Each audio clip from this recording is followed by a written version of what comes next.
Welcome everyone to TALA Hour. I'm Diana Martinez, President and CEO of TALA. Thank you so much for being with us here today. So our presentation is Strength for Life, Building Skeletal Muscle Strength, Power, and Endurance for Older Adults. And we are doing this in conjunction with one of our industry partners, HUR. And our wonderful presenter today is Dr. Aaron Aslakson. Believe I got that pronunciation correct. He is an assistant professor and director of exercise science at Crown College and director of the Human Performance Laboratory. Before I turned it over to him, a few housekeeping items. We are recording this. I ask that if you have questions, please use the chat function. Depending on the flow of the presentation, I may interrupt and ask question, or if it doesn't flow right, then we'll take the questions at the end. But please use that chat function for that. And then we are recording this, and the recording and the presentation will be sent out later today. And with that, Dr. Aslakson, I will turn it over to you. All right, welcome here, everybody. Thank you for joining. So my background prior to getting into academics was working in the senior living industry and senior living fitness for about 13 years prior to making my way into academics. And so I still have this very strong passion for working with older adults and trying to figure out how do we get older adults to be physically active, first of all, but then also what does that physical activity look like from the aspect of when we think about some of the traditional variables with physical activity and exercise, how do we then take that information and how does that apply to making sure participants are working hard enough? And what does that really mean for our older adults? And during the time that I was in senior living, I was consistently trying to figure out, am I pushing these individuals hard enough to see physiological change? And we'll talk about what does that really mean today a little bit. And then how can you take that back to your own facilities, no matter what your role is, whether you're in the exercise science world or if you are an administrator or an activities director? How can you then take that information back and make sure you're pushing your older adults hard enough to actually see some physiological change? And we'll talk primarily about strength training today. All right. So some things to think about that I want you to think about today is that, today is not about one best practice. I'm not going to send you on your way and say you have to go back to your facility and do this, because I understand, having been in different facilities that had different arrays of equipment and offerings and spaces, one best practice doesn't always fit everybody. So I want you to think about that today. My hope is that you leave here and say, I took a couple things that I can take back to my facility that might work for us, and how can we monitor that exercise intensity, and what does that look like? Again, this all comes back to my over a decade of trying to figure out, am I really pushing these older adults hard enough to see physiological change, and what does that look like? And kind of comparing that to their younger counterparts of, are we pushing people hard enough to see physiological change? When I first arrived, everybody said, well, I just used 2 pounds. I used these 2-pound weights. This is what I use for my classes, and that's what I've been doing. And you start to think about, from a physiological standpoint, does that make sense? Is that going to see change over the course of time? So, those were some of the things that I started talking about. And then, any exercise, I think we can agree, any exercise is better than none. But I really want to talk today about how do we progress individuals into older adults into overload, to see some of that physiological change. All right. I would start with some characteristics that I saw firsthand that impact the aging process. And I think this is a somewhat simplified slide. But I really think of a couple things. First of all, genetics certainly can impact the aging process or have an impact on the aging process. I think oftentimes, however, something that we do as a society is blame our genetics for everything. But I do also think that there is a component of that we have to take into consideration. Of course, our genetics we can't change. That goes for somebody that's 15 years old and somebody that's 85 years old, right? So I do think it's a component though that we at least have to acknowledge. We might have a genetic ceiling, right? However, like I said, I think we use it as a crutch oftentimes to say, well, I just not I'm not made to do that, for example, or my parents weren't good at that, so I'm not going to be good at that, whatever the case might be. So I do think we need to be careful about just blaming genetics for everything. In the aging process, I also do think significant life events. What do I mean by this? Particularly from the aspect of significant injuries. We have older adults. You all have them in your facilities or your locations that have had significant physical life events and physical challenges, right? And so those things might impact the aging process. And sometimes what happens is we all know this person who's trucking along really, really well and doing really, really well physically and mentally, and something happens to them. Sometimes it's a fall, for example, a broken bone, for example, and all of a sudden they start to spiral a little bit, both physically and mentally. Where I want to focus today is in the upper right-hand corner, right? So lifestyle choices. And I still firmly believe as an exercise physiologist, as someone who is very keen to the idea that physical activity is truly one of the greatest piece of medicine that we have, right? Is that lifestyle choices truly make a difference in the aging process. And we've seen this over and over and over in our older adults, right? That lifestyle choices make a difference in how they age and that aging process. The good news is, though, of course, that exercise and physical activity, and particularly strength training, can really have a great impact on reversing some of those poor lifestyle choices, even in older adults.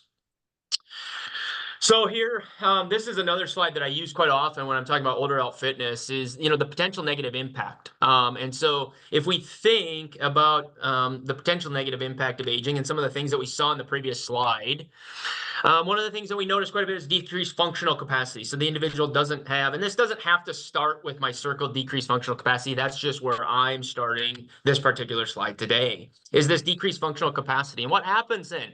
We see a change in activities of daily living. Maybe they're not doing the same things that they used to do. Maybe they're not doing them as efficiently or as quickly as they used to.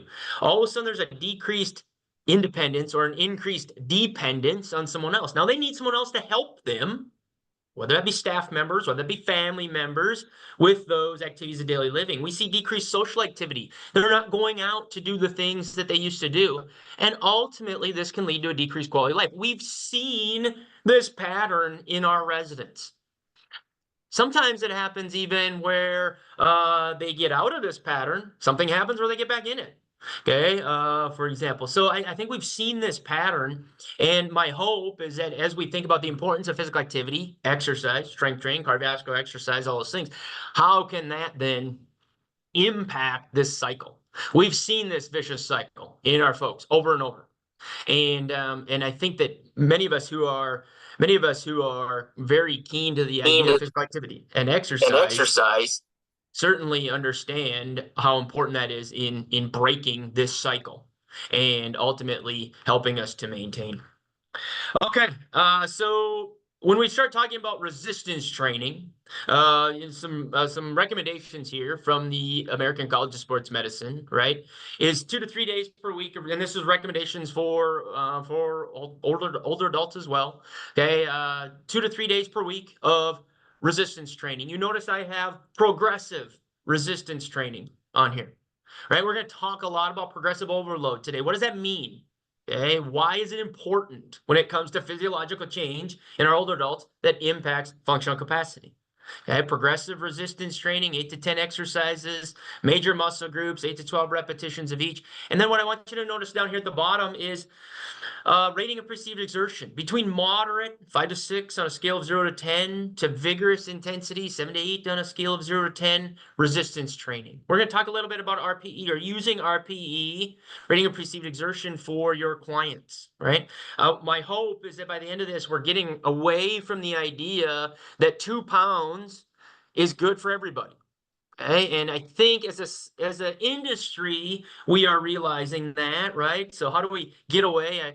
Nothing against silver sneakers. I kind of call this the silver sneakers effect, though, right? So we take these silver sneakers class where everybody has 2 pound weights. We do the same We do the same weight for every exercise. And that's good. Well, some exercise is good. Certainly, we'll talk about light intensity here in just a second. But 2 pounds can't be moderate or vigorous exercise for every single exercise that they do. And I'll talk a little bit about the equipment. You see the HUR equipment here on the screen, right? Of how do we then progress and make sure we're working at a moderate to vigorous intensity. Okay. And there's some easy ways to do this. You don't have to be testing one repetition maximum like a strength and conditioning coach might, for example, or multiple repetition maximum, or you don't really even have to use velocity-based training or things like that. It can be simplified a bit to take back into your locations, whether you have a gym with fitness equipment like what you see on the screen, whether you have group exercise space, whether you have an activities program for your folks that they're using some dumbbells. I'll challenge you to push them beyond the same dumbbell for all their classes. All right, so we're going to talk a little bit here about intensity at the end of the spectrum. Okay, so it's low intensity enough to elicit physiological change in older adults. Well, the good news is some research, even dating back to the early 2000s, has shown that research has demonstrated improved strength and functional capacity, even from lighter intensity resistance training or lighter intensity exercise. And that's good news, right? That idea that some exercise is certainly better than none.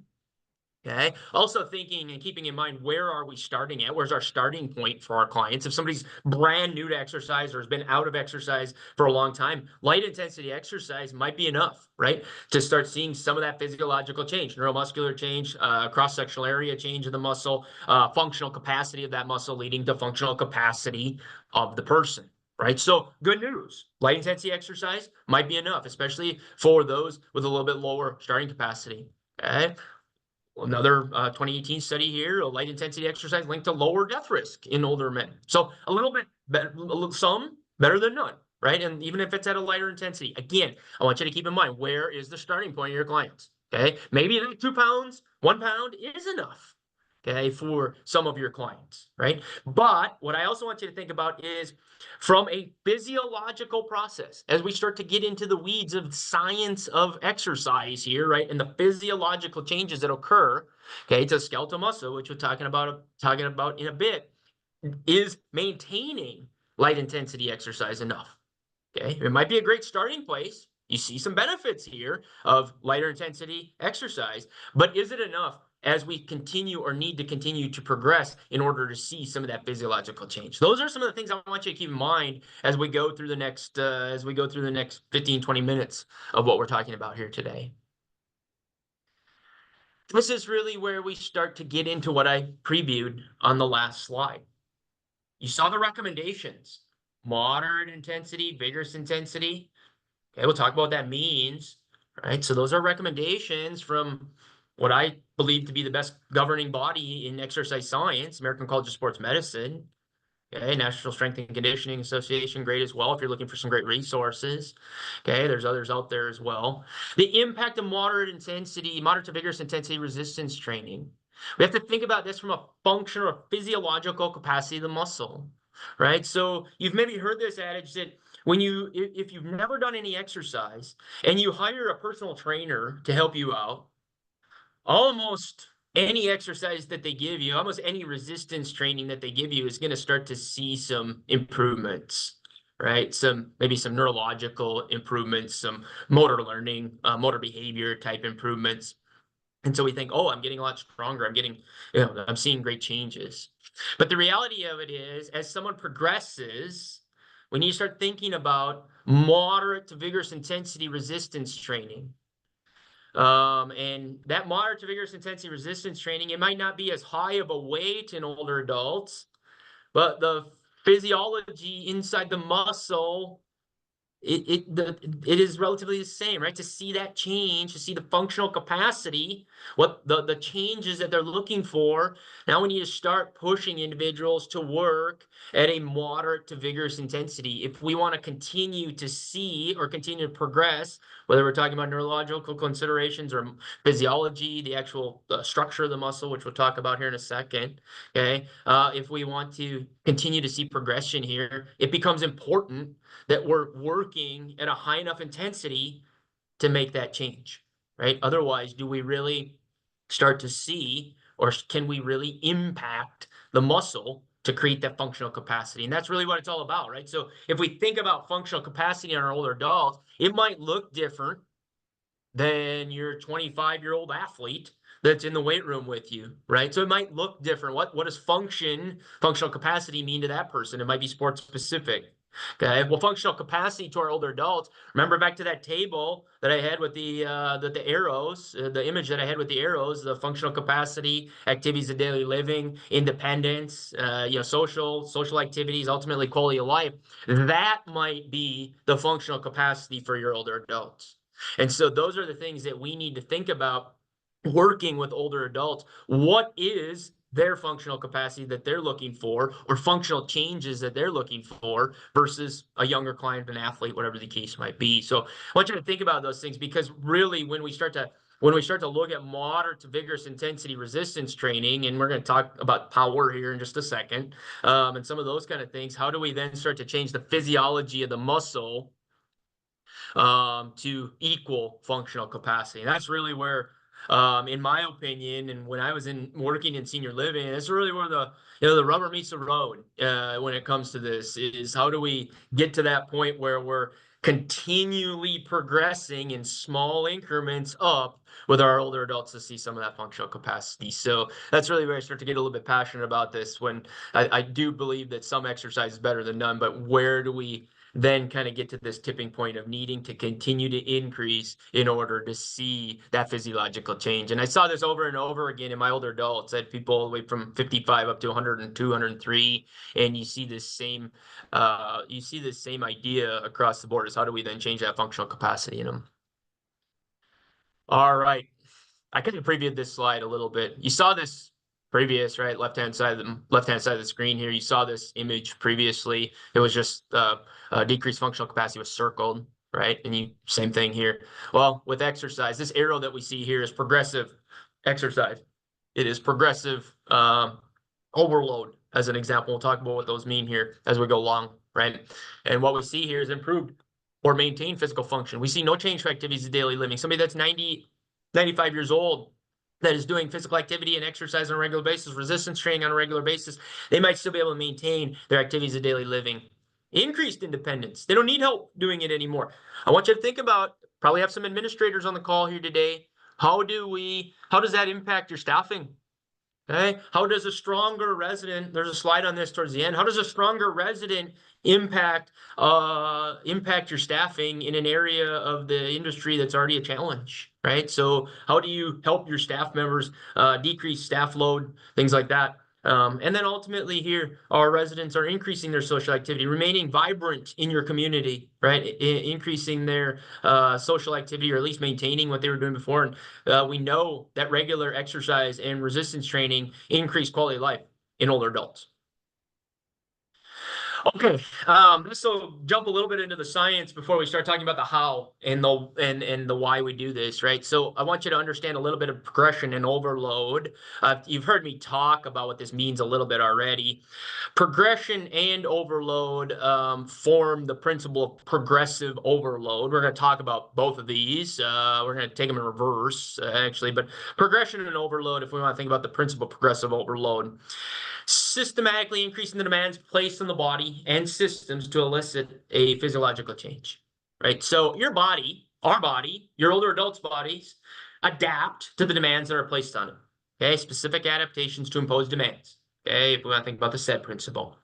Okay, so in order to continue to see physiological change, I need to provide some increased demands on my body. Otherwise, what happens? We start to plateau, or maybe even decrease a little bit, right? So if I want to get stronger, if I want stronger, bigger muscles, or I want to get stronger, I need to consistently provide increased demands placed on the body. Your older adults are no different. Okay? If they want to get stronger, if they want to continue to increase their functional capacity, they need to continually increase the demands. Now, the amount of increase might look different between myself and somebody that's 85 years old, but the increase is still there, right? So systematically increasing demands placed on the body, okay, to elicit physiological change. And that one came up afterwards there, but that's from one of the most wonderful physiological or exercise physiology textbooks that's out there. Okay, so keep that in mind. I'll go back to this. Systematically increasing demands placed in the body and the systems to elicit physiological change.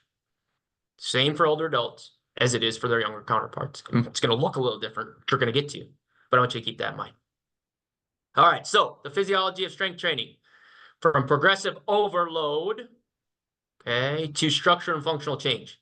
Two things: cross-sectional area of the muscle and neuromuscular efficiency, right? So not only do we see increased muscle size, okay, increased muscle size, cross-sectional area, if we overload the muscle, if we demand more from the contractile components of the muscle, increased cross-sectional area, but the second half of this, increased neuromuscular efficiency, right? So now not only do we have a bigger muscle, if we want to call it that, okay, if we think about hypertrophy or increasing cross-sectional area, but the contractile proteins that are there are now more efficient at the communication within the neurological system. So we get a more efficient neuromuscular system.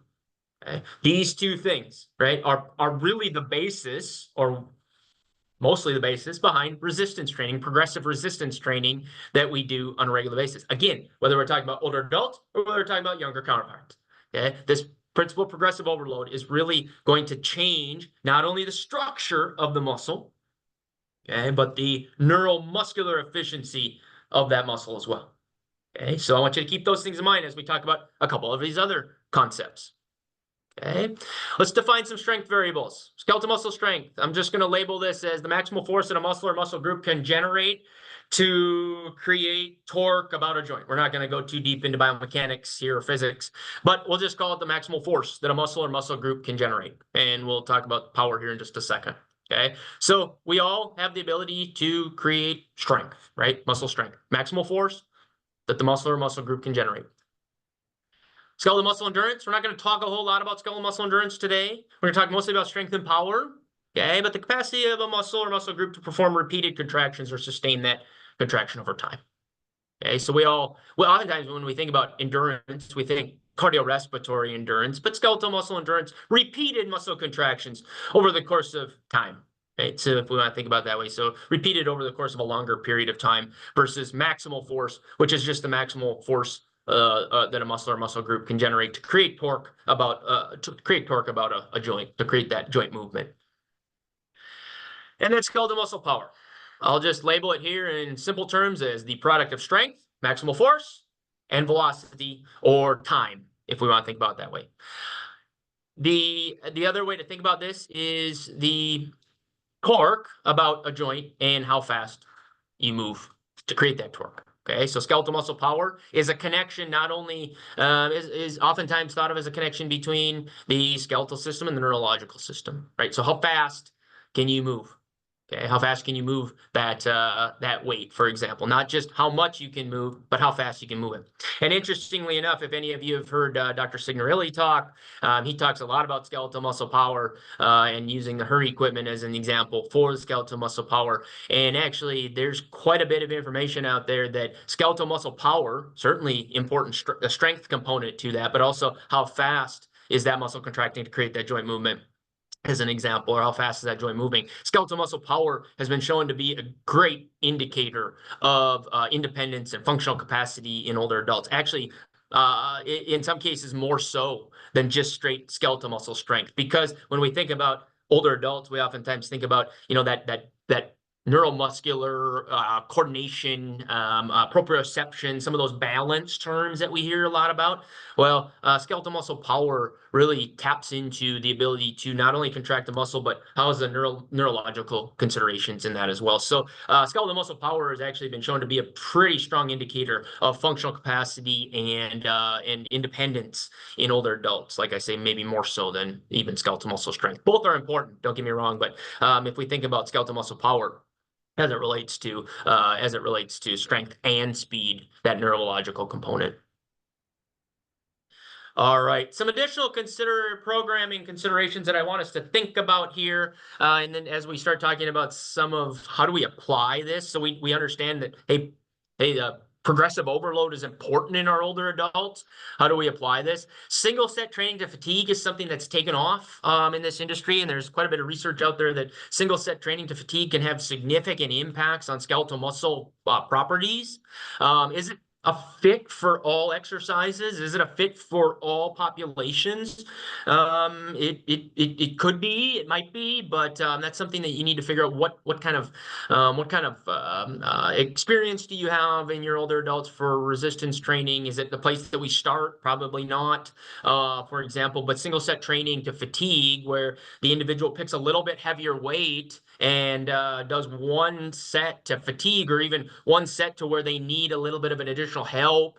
An assisted repetition, for example, is really taken off, and it's showing some pretty efficient, right? So we only do one set, so it doesn't take very long to get through a workout, but we take the muscle to what would be fatigue. It's kind of taken off in this industry and been something that is showing some promise for a lot of populations when it comes to training. So something to think about there. Maybe they are able to pick up a little bit heavier weight, and they would be able to do an exercise to fatigue. Where single set training doesn't work to fatigue is something where they need to stand up or down, for example, particularly if there's no chair there. We don't want somebody to fall if they fail, for example. But some exercises, single set training can really be something to consider.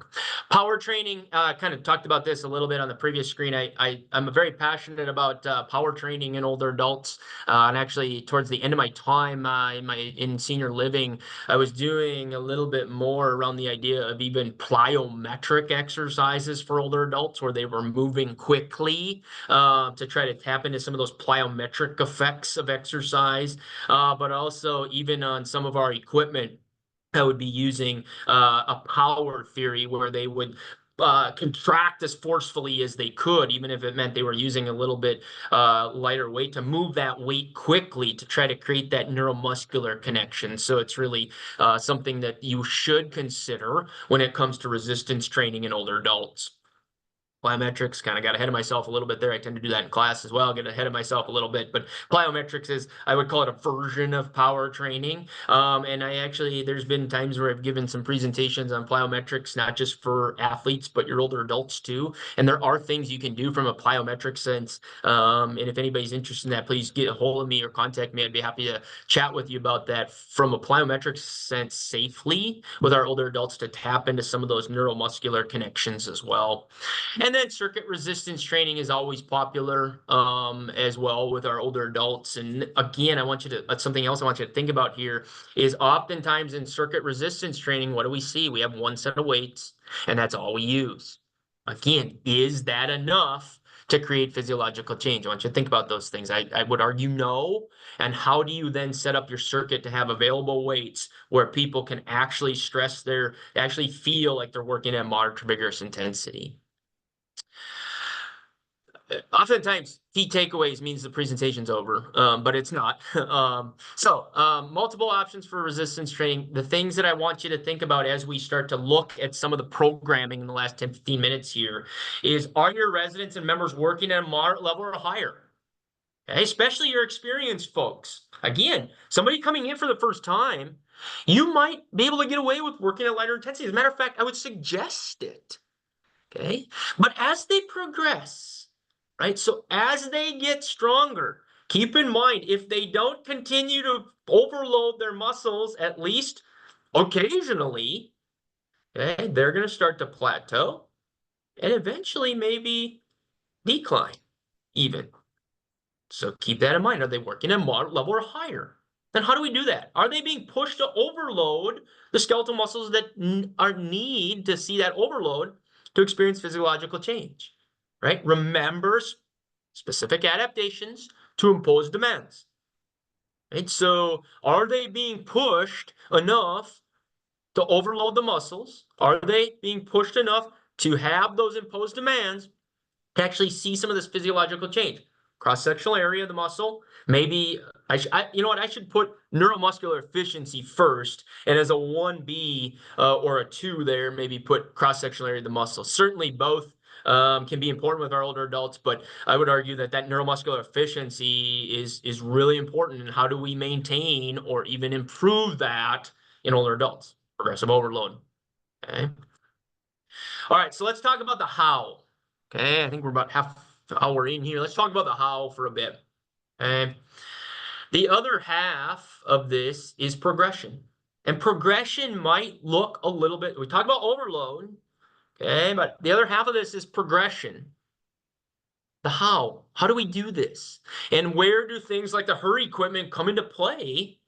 And how did I use the HUR equipment? How did I use just dumbbells or ankle weights or things like that when it came to older adults? Does the 2x2 rule apply? Back to our sciences here just a little bit. 2 additional repetitions on the last set.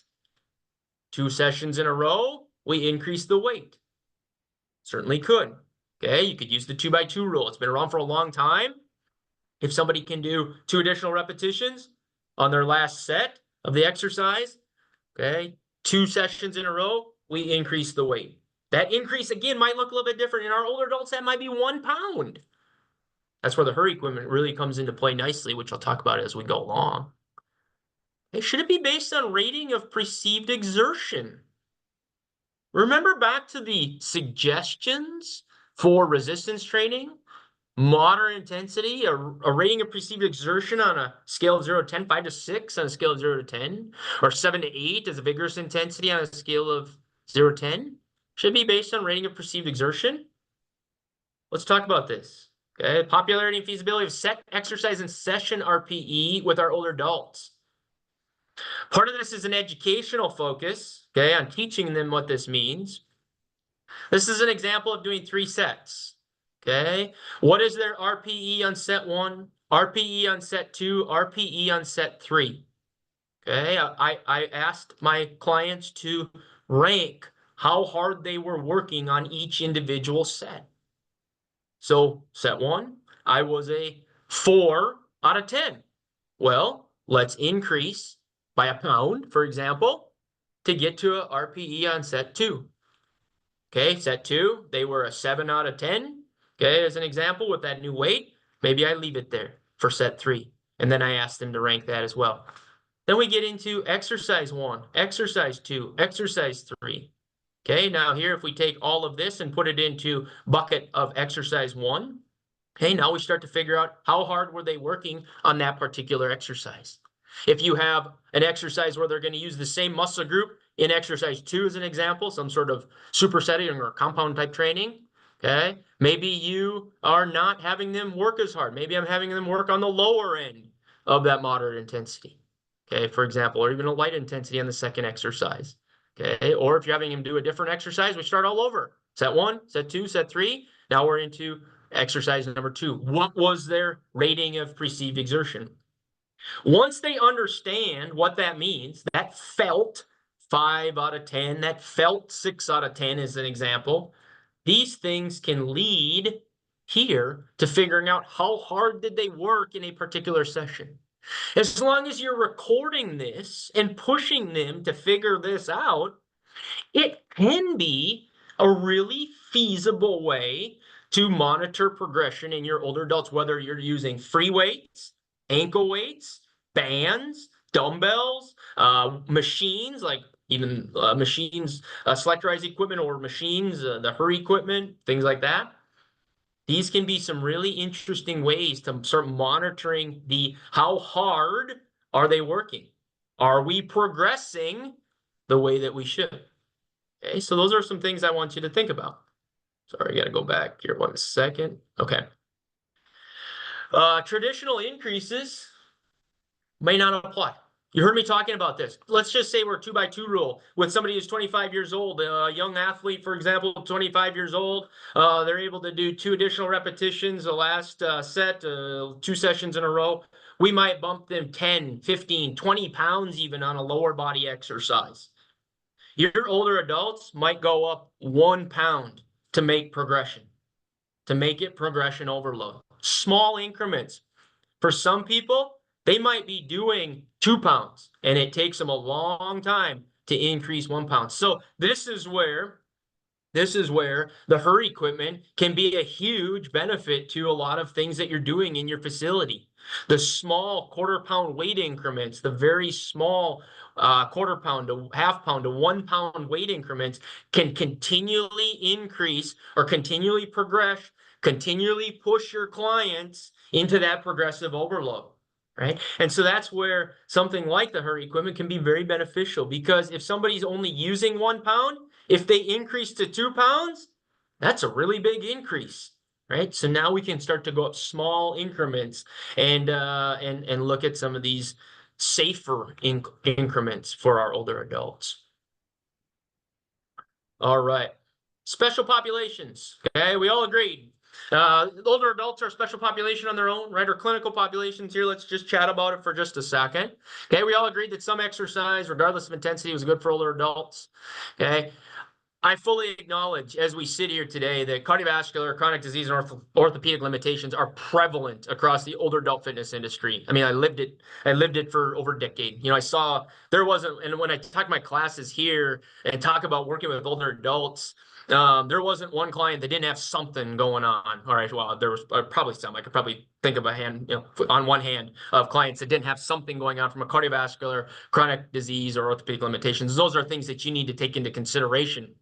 So light intensity exercise might be, based on their cardiovascular disease, all they can handle, right? Or the orthopedic limitation, all they can handle is light intensity exercise. It might even be limb specific, right? So if we have an orthopedic limitation of some sort, it might be even limb specific. Okay, we might have light intensity exercise resistance training on one limb and moderate intensity on the other side if you're doing single-sided stuff. Okay, it's prevalent across the industry, and I want you to keep that in mind. I'm not saying that every single one of you should go back to your facilities and throw a whole bunch of moderate to vigorous intensity resistance training at every single client that comes in or every single resident in your building. These are things we need to consider. Again, keeping in mind, we might start at light intensity exercise and continue to progress. Okay, as well. Also keep in mind, if they have an orthopedic limitation that really struggles on one side, strengthening that side as much as we can. It might even be mobility and range of motion type movement. And then progressively increasing the resistance on the other side can help them with their activities of daily living, especially if they rely on that good side, if you will, for a lot of their activities of daily living. Really important that we continue to progress that and progress that to the point of functional capacity. Okay. Again, I get ahead of myself. I get excited about this, talking about this. I get a little bit ahead of myself. Less than moderate intensity might be something that's required. All right. Why it matters. Okay. You already saw this. What really matters? That's a saying on a radio station up here in the Minneapolis-St. Paul area. What really matters? Okay. You saw this graph already. Again, here is this arrow in the center is that progressive resistance training that you can put your clients through. It doesn't matter whether you're using free weights, machines. We can progress. We can put individuals through power workouts. Okay. Having them move the weight quickly, regardless of what type of equipment you have. Everybody in this space, if you are an administrator, an activities director, exercise professional, has the ability to push their clients just a little bit further. And keep in mind, how hard are they working? Okay, what would this do for your residents? Okay, how would this impact your residents? The last part I want to talk about here, though, is the often overlooked benefit of healthier residents. And I think you might know where I'm headed with this. I previewed it slightly at the beginning. One of my big passions in this industry is the well-being of our staff members. I actually did a little bit of research on some well-being of staff members a while back. And how does resident care impact your staff demand? If you have residents who have a low functional capacity, who require a lot of dependence on others, how does that impact your staff demand? Okay, and you're all probably saying, well, a lot, right? It impacts a lot. If one staff member has to consistently 15-minute increments be with one resident, that impacts your staff demand. How could your resident health and functional capacity impact staff demand? So if you had more functional older adults living in your facilities, how could that impact your staff demand? Now, all of a sudden, one staff member, maybe they're taking care of 3 or 4 residents because they have more functional capacity and they are able to do the activities of daily living. They don't have quite as much dependence on somebody else. Now, could it impact your staff demand, right? So think about how these healthier employees, and resistance training has an incredible impact on functional capacity, might impact staff demand. How does staff demand relate to employee stress and burnout? Okay. I think, again, maybe you're yelling at the screen, right? Of a lot, right? So this demand of our staff can impact their stress level, their burnout level. Okay. Again, could there be a relationship here between healthier and more functional residents and happier and healthier employees? And what would that do not only for morale in your facility, but also, overall health of both residents, functional capacity, as well as employees? All right. I think he told me 45 minutes, so we're going to be right about there. Exercise, physical activity, powerful impact in the aging process. Saw it hundreds of times in a decade, right? Powerful impact. Healthier residents felt throughout the organization, right? So this is kind of what I was talking about in that last slide. If we have healthier residents, more functional residents, might that have a snowball effect in the organization or throughout? Although maybe snowball effect isn't the best analogy when talking with Texas folks. Regardless of the starting point, my challenge to all of you is to go out and push your residents and your members to progress in some way, knowing that progressive overload impacts the functional capacity of your older adults. Progress them in some way. If they're using 1 pound ankle weights, challenge them to use 2 pound ankle weights. If they're using 1 pound dumbbell, challenge them to use a 2 pound dumbbell. Starting in small bits. Again, much like there was a snowball effect of healthier residents impacting the organization, that snowball effect of 1 pound at a time can really start to see some of that functional capacity change, structural capacity of the muscle, as well as functional capacity of the muscle in our older adults. All right, that is it for this portion of it. A few references there for you as well towards the end. But nonetheless, open to questions, or I don't know if my email was shared. I can put it in the chat, though, if anybody is interested. Great. Thank you, Dr. Aslakson. Yes, there it is. So if You anybody is start interested, please email me. a lot of texting with my team and doing strength training and progressive training amongst my team. So that's great. Oh, thank you for sharing your email. And yes, Ron, there'll be a recording and the presentation will be sent to everybody that registered. Does anyone have any questions? Please ask them in the chat.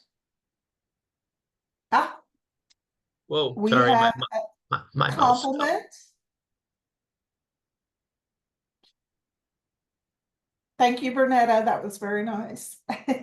You.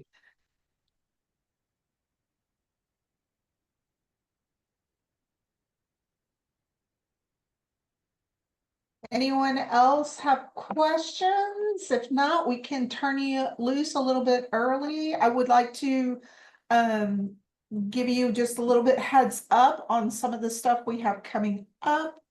October 18th will be our next TALA hour, which is AI in action, real world applications for evaluating care quality and operational efficiency in senior living.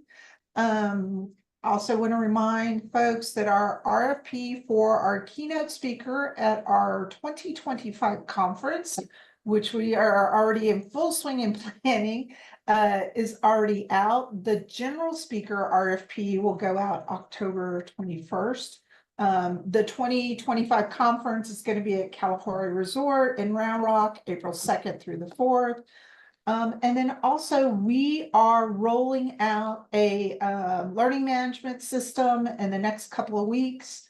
There is required dementia training for non-Alzheimer's facilities, a new HHSC rule that just came out. We will have all your training needs covered, and that will be rolling out in October. Once again, oh, got a curtains. There's a question about increments recommended to increase weight for seniors. I think that this goes back a lot to the idea of even 1 to 2 pounds at a time is what I used all the time with my seniors. It was, generally speaking, so many times, let me back up a second. So many times with traditional strength training equipment that you see at a gym, how much can you go up? 2.5, maybe. Most of the time it's 5 pounds, 5 pounds, 5 pounds, sometimes 10 pounds, depending upon the equipment that you're using. The nice part about older adults, and this requires a little bit of thought around what equipment are you purchasing, right? Is 1 to 2 pounds at a time is all you need for that progressive overload. You do not need to progress your clients 5, 10, 15 pounds at a time. For most, it won't be applicable to them. And it is vital to think about, if I do 1 pound, if you want to think about the 2x2 rule, if they can do a couple extra repetitions, it really becomes about, I push them up a pound. Okay, now next time they come in, they're still able to do a couple more. I might push them up a pound or two, and to kind of see where they start to feel that moderate intensity. So small increments is all you need. Pound or two at a time. Yeah, there's some other questions that have come in here, I do believe. Yeah, Um, they just started, how practical is employing an hmm, RPE-based progression scheme versus a straight linear progression when working with clients suffering from cognitive decline? Great Great question. question. And so, yeah, it is the idea of RPE for those with cognitive decline can be a bit challenging, right? And I think that is a little bit where you maybe start to think about having more of a plan in place to progress them a little bit on more of a linear fashion, as an example. And that becomes a situation where you, as the staff member, now really have to start monitoring them when it comes to, okay, that looks too easy. Does it feel too easy to you? Okay, even if they're not able to, count, or not from a cognitive standpoint, not able to recall where they are in their counting process or RPE process, you can say, does that looks pretty easy. Does that feel hard at all to you? And some of those kind of conversations, they can still feel what the weights feel like. So that would be my suggestion on somebody with some cognitive decline as well. Another interesting aspect of like the HUR equipment is it has the ability to not let them do too many repetitions, for example. So the set will be over, as an example. And that's just one example of some equipment. How do you build excitement for residents to lift weights? What's not exciting about lifting weights? Everything is exciting. There was a university, I think it was University of Central Florida, selling T-shirts as a fundraiser that said strength training is healthcare. It's exciting. But nonetheless, I think one of the biggest things around strength training with older adults is the idea of when they feel stronger, it's really making that personal connection to them, right? So where I'm going with this is the idea that, okay, I have a client who says, you know what? I feel like I'm stronger. Look, older adults are not going to likely come to you and say, you know what? I was at the beach the other day and somebody complimented me on how I looked because I've been lifting weights. But what they might do is they come to you and say, you know what? I'm able to do this now, and I wasn't able to do it before I started lifting weights.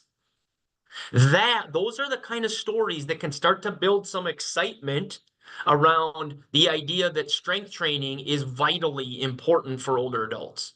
And so I do think that that's one thing that really is impactful. Not sure where we are. Do you have an older adult population? Do you have any recommendations for waiver language? Does the language and consent need to be more robust?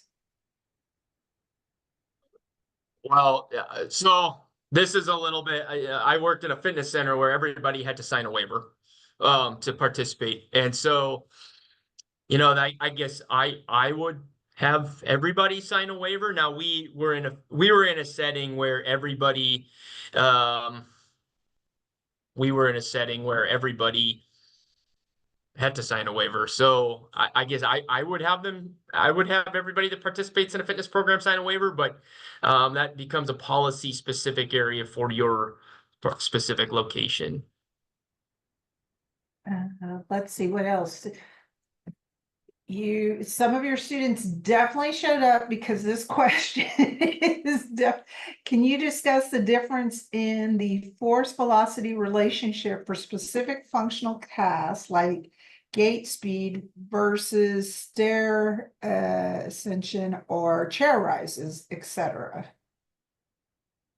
I'm not, well, let's see here. Can you discuss the difference in the force velocity relationship versus gait speed? Stair ascension. I'm not sure where Peter's at. Yeah, I'm not sure on that question, to be honest with you. And that may be a little bit too much depth for what we're trying to do here.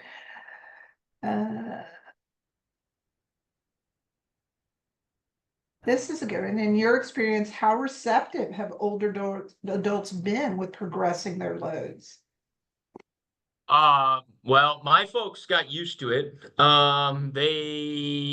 are always, I will say, always the handful who were like, I just want to do this, and that's all I want to do. And as I said, some exercise better than none, right? But also too, I think my folks were pretty receptive to it because they were able to feel and see that they were getting stronger. So I Right. think that they enjoyed that aspect of it more than anything. Yeah, that's great. All right. I think we have covered everything. Dr. Aslakson, thank you so much for uh There I- was one other one, lobbying healthcare leadership. So administration is always leadership and administration, the ones that have to purchase this equipment. Um, you know, it's interesting. I how do I want to answer this question? So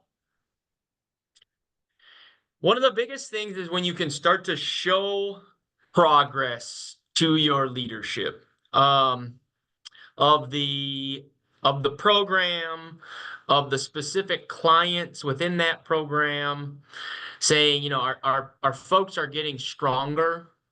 But also too, I think a lot of this for leadership comes back to the thought of how might this impact our staffing levels? How might this impact our staffing demands? And that is oftentimes because administration, which I'm sure still have some on the call, and this is nothing against you, this is your job, right? Is bottom line, money, right? So financials. So that's a component of your job and trying to figure out staffing and the financial aspect of staffing. And so the question becomes is if you have more independent residents, if you have more functional residents, might that help with staffing and the demand of that staffing? And I think that that's really where some of the sales come to the leadership, how to invest in the fitness area. And honestly, in my time at Walker, I had a number of fitness directors and administrators reach out to me and ask about how is the HUR equipment, which is a larger investment in your program, how is the HUR equipment impacting your residents, for example? And they start to ask questions about that. And I think that when you start to see some of those things, I think it really has an impact on some of those that are making decisions financially.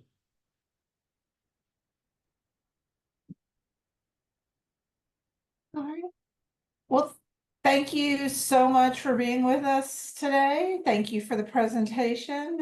Everything will be sent out later this afternoon, and I hope everyone has a great rest of your day and a wonderful weekend. Take care. Thank you.